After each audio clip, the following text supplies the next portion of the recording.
પારડીના સુખેશ રામપોર ગામે ફરી દીપડાએ બકરીના બચ્ચાને ઉઠાવી જતા ગ્રામજનોમાં ભય જોવા મળી રહ્યો છે।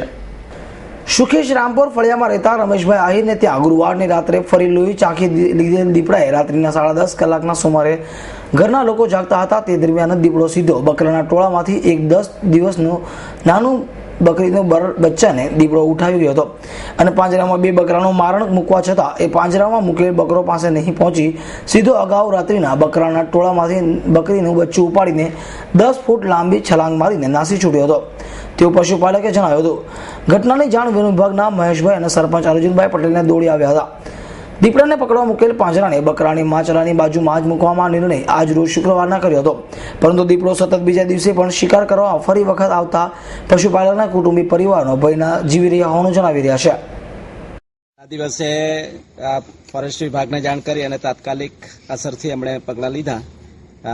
5 વાગે પાંજરું મૂક્યું, 2 મારણ મૂક્યા, પણ એ મારણ છોડીને ફરીથી 10-10:30 વાગે એટેક કર્યો અને એક નાનું બચ્ચું ઉપાડી ગયું।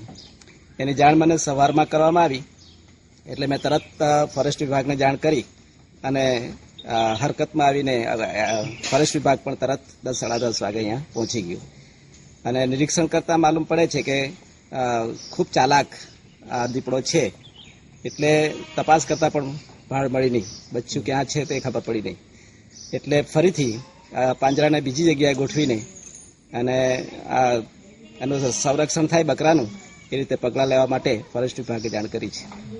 પછી રાત્રે આ પાછો ફરી દીપડો આવ્યો, એને એક 10 દિવસનું બકરીનું બચ્ચુને ઉપાડીને ભાગી ગયો। પાંજરામાં કઈ મારણ મૂકવામાં આવ્યું હતું? હા, 2 બકરા મૂકવામાં આવેલા હતા, પણ તે પાંજરું પાસે ગયો ને એને જે બકરીનો માચડો ખરો ને ત્યાં જઈને તે બકરીનું બચ્ચું હતું તે નાનું બચ્ચું ઉપાડી ગયું। હવે શું કરવાનું છે પાંજરાને?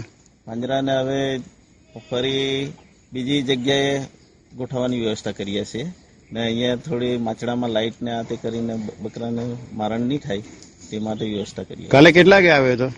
કાલે રાત્રે 10:30 વાગે આવ્યો। અને પરિયામાં જે દીપડો હતો એ અમૃત પટેલ, S9 ન્યૂઝ, પારડી।